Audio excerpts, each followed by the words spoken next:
Alright, in this exercise we're going to go ahead and come up with parameter regression. We're going to do this so that we can practice fitting parameters such as FOPDT parameters or other parameters to process constants. So rather than estimating them, we can actually use the data and use a line of best fit with a model in mind rather than just some linear model that we may have done in the past. So here we have some system. This is a subsea pipeline that measures hot oil reservoir fluids. We have a temperature transmitter, and then we have a temperature transmitter, and we're going to be looking at flow. We also have a valve within this system. So the temperature of the fluid is important to monitor because of potential methane hydrates that are within the system. If these hydrates form, it could cause costly remediation due to the pipe. So we're going to look at this data set, and we're going to try to So we're going to look at this data set we have here, or at this link, and we're going to. There is a link to the raw data. Either way, what I was going to say. The following data is a measurement of fluid temperature during startup of well production.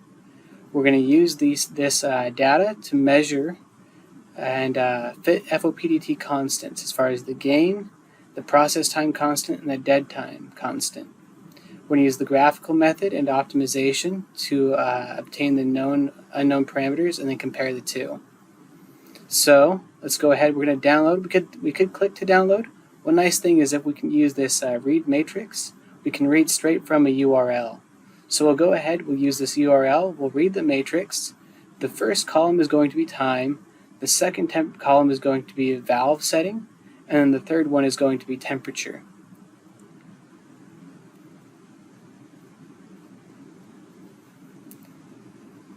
As hot oil reservoir fluids begins flowing.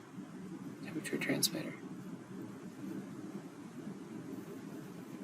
I'm just trying to find the valve so we have some intuition. Methanol is added to prevent, so it's the valve of the methanol being added is what we're going to look at with the valve. So we'll go ahead, we'll do subplots where we have one plot that looks at the time and the temperature, and the other one that looks at the valve setting. So we'll go ahead, we'll run this first section, and I'll move this over a bit and get out my pen. So let's talk about this. FOPDT, what's the first thing you do? What I usually do is I do the gain first. And what I actually like doing is, if possible, I like using the data to help me measure things. So as far as the gain, that's going to be delta Y over delta U, or the change in output from the change in input. So we'll go ahead and look at that in just a moment. The other thing we have is a delta U. This is going to be 100 for the delta U. So that's going to be 100. The other two things we need really quick. So let's go ahead. I'm going to, let's actually just do this. I'm going to go ahead and just split the cell again. Section break. So we have a new cell that we're going to do our work in. So the first thing is that dy is equal to, we'll say temperature and minus temperature 1. And I think the other temperature needs an underscore as well. So here we have the two temperatures. That's going to give us our dy. We're going to do the same thing for our du. That's going to be equal to, and let's make these two equal. So if one's not capitalized, let's make them both not capitalized.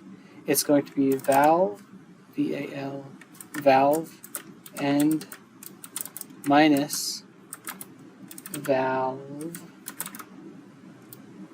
underscore 1. So there we have our dy and our du. So our gain, we'll say Kp, our process gain, is equal to dy over du. Nice thing about MATLAB is we're not putting these semicolons, so we'll be able to see the output on the right as we run this. The next thing I usually do is I think about either process time constant or the dead time. What I think would be really easy to do is to do this. If we were to say process time constant is where we reach about 62-63% of our total delta to our new steady state condition. So our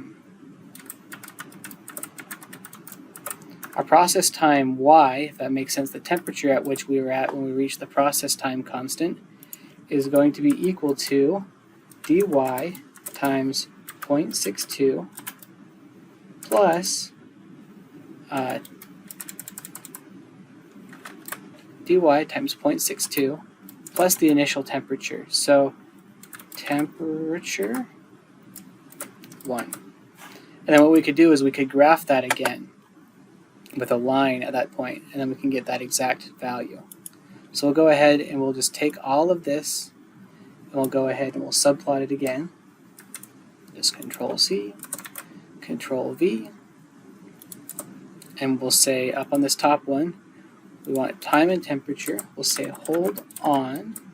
We also want to plot, and we'll just go from 0, so one list, 0, 3,000. And then our y values are going to be process time y, process time y. And so we have a line that should go horizontal at our process time constant. This should be a comma right here, I notice. So we have our x-y pair. So these are our x's and these are our y's is the concept that's going on here. Then we're going to say hold off.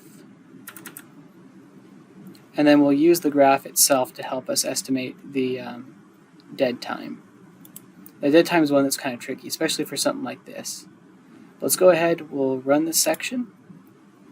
So our dy is 42.4 degrees. And right here, this worked really well to see the process time constant, about 62% of the way there. And the time, it's because it's that point. So let's try to see if we can get the other line. X is about 630, just after it. So now let's think about, let's get out, I'm going to get out my pen real quick, and we're going to look at the dead time. The dead time is the difference in time between when our sensor starts and we actually see a response. And not just a kind of a response, but like a consistent response. So how it would usually work is we would see a curve up, and then a curve till eventually we hit steady state. And right at that point of inflection, right about here, we would draw a line, and the difference between the two is that, for this process, I'm just going to go ahead and say that we're going to guess the dead time is about 0, and then we'll see what the fit actually gives us. So I take it off. So, and that means we start, the other thing we need real quick is, let's see, so 395 is where the sensor changes, and it was 630 where we reached the process time constant. So our tau is equal to 630 minus 395, and that's tau p for tau, the process time constant, so p for process.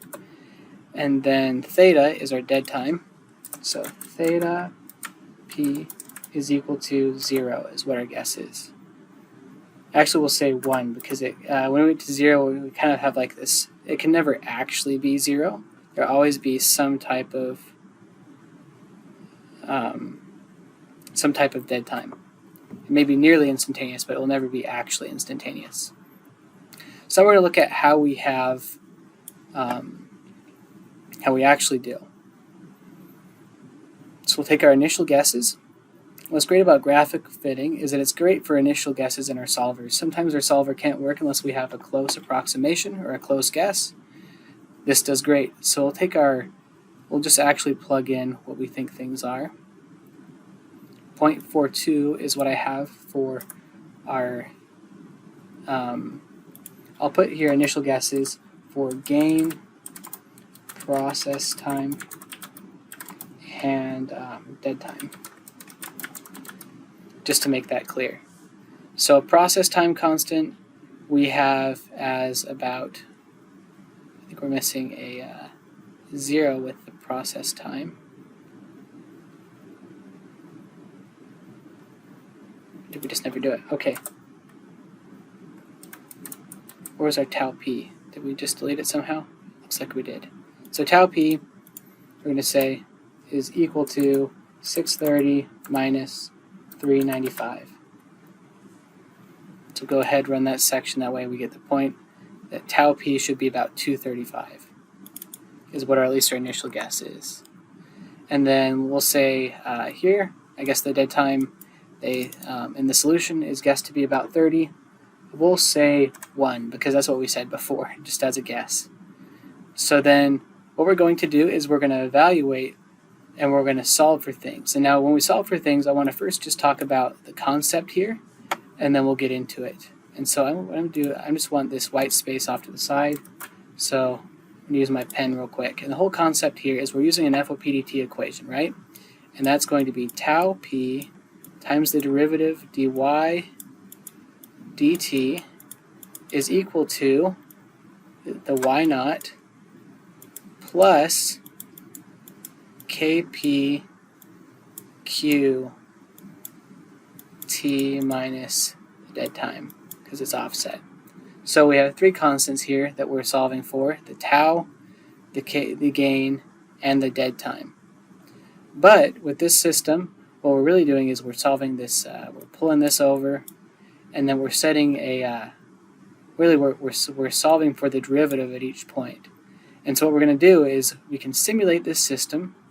The first step, I should say, is some function that's a function of the params. So I'll just say function of the params that gives us our dy dt.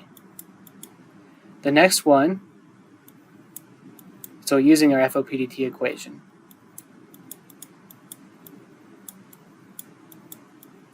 The next function will be a function of the parameters as well as the inputs, so I'll say u, and that will give us y as a function of t. And how it will do that is it will integrate the FOPDT equation and give us the y values at each point. Finally, third, we'll have an objective function. The objective function will use our function number 2 and compare. It will compare y measured and y, we'll say predicted. And it will give us back the difference. We want that difference to be as small as possible.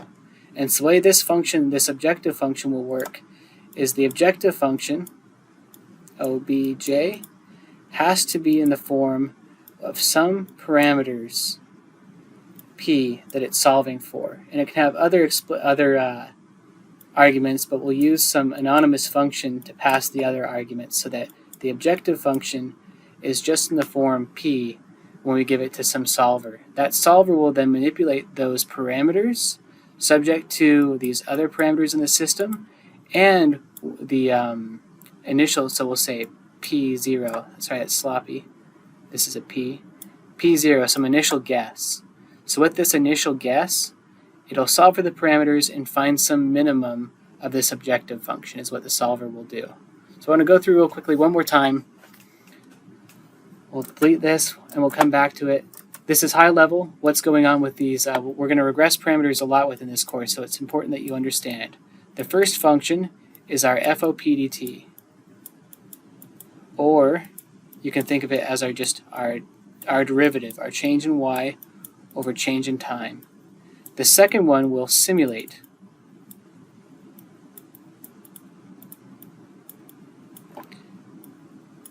Using whatever parameters we have.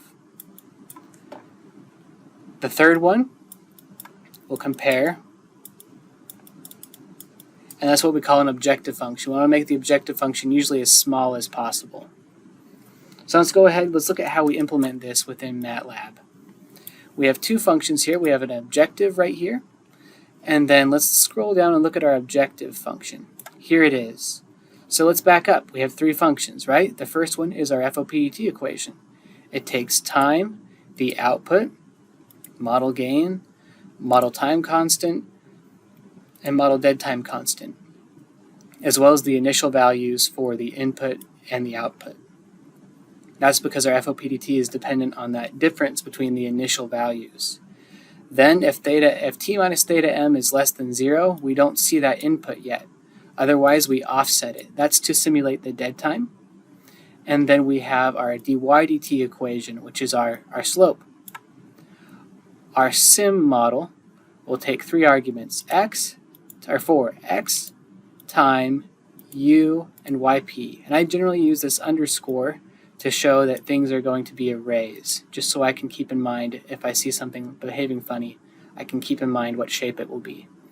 So this x, we note right here, is in the form km, tau m, and theta m are modeled constants.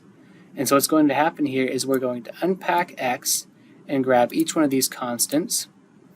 We're going to create an array of length, or we're going to count how long time is, how long our time array is, and we're going to create yp1 and u1. u1 is going to store our u array for that particular point, and our yp is going to yp1 and u1 are variables, and the first they're going to be initialized with the first value of these arrays. Then what we'll do is we'll set up some ym, which is going to store the model values, the output, and its initial condition. And then we're going to loop through the remaining time steps and integrate using ODE45. We create that anonymous function we've discussed before. We give it all of its arguments that it needs, including the arguments as far as the parameters that we've discussed, as far as the initial conditions that we've discussed, and as far as the previous values that we assigned right here. We also give it the time step, and as well this YMI, which, if we think about it, our ODE45 requires first that we give it the function, the time step, and then the initial condition. So at the start of this time step, what is the output variable at? And then we record the new value. So the whole point here is that we're simulating an FOPDT. Finally, we have our objective function as we discussed before. It will take sim model and it'll plug in xarg. Xarg is going to be those parameters that we're solving for, because our objective function needs to be in the form where we give just one array that the solver will solve for, and you'll see how we do that. It also takes time, u underscore, and y process, and it will calculate the sum squared error times 1,000, so we make sure that it's very big so that we're able to see changes and we don't just assume, oh, this is good enough. So we make the changes very big, and then we take the sum squared error of the objective function. So let's go ahead and let's look at how we do this. We evaluate our objective function with our initial guesses, and then we use fmin search. Fmin search will search along x and different possibilities near the area that we gave the parameter the initial guesses, and it will find, it'll look at the derivative of error, the derivative of our objective function, and it will find how to minimize that just looking at the gradient of each of those, of the error, depending on those inputs. Then we'll have our optimized objective, in which we'll put in our FOPDT parameters that our solver obtained, and we'll see how the final objective and the initial objective compare. Finally, we'll go ahead and we'll simulate with our initial guess, which we derived from our graphical fit, and our simulated regress parameters, and we'll see how well our plot matches. We'll go ahead now, we'll run our code. Our initial objective function is like 2 million, so that's 2 million in units of sum squared error. We'll see fmin search. Sometimes it takes a while, sometimes it doesn't. It really depends on how fast it can iterate that objective function. So I'll wait for just a moment. Alright, here we have our results that popped up. We uncomment some of these just so we can see them, but our initial objective function was about 2.8. Our optimized objective was about 1.8. So that tells us we did a decent job predicting. And if we look at our graphs, in fact, I can't even get closer, we'll notice that our dashed line, which is our initial guess, and our fitted line are very close. Our actual fitted parameters are a gain of 4.1, very close to that 4.2 we had guessed. We have a process time of 212. I believe we estimated, what did we estimate? Oh, I cleared it, so we couldn't see it. It was a little bit, process time of 235, so again, very close. And then a dead time of 0, whereas we guessed 1, so we did very well. So we fit pretty well, and here's our valve setting. So the whole point here is that to fit a To fit a model, we want to take the sum squared error. We want to have some objective function to minimize. And the inputs to that objective function are those parameters that we want to regress. And so then we create a function to simulate the function that we're actually trying to solve, dependent on those parameters we're trying to regress, so that our objective function can manipulate those parameters and actively change some model of the system in order to regress those parameters better. So there we have it. Thanks for watching. Please let me know if you have any questions.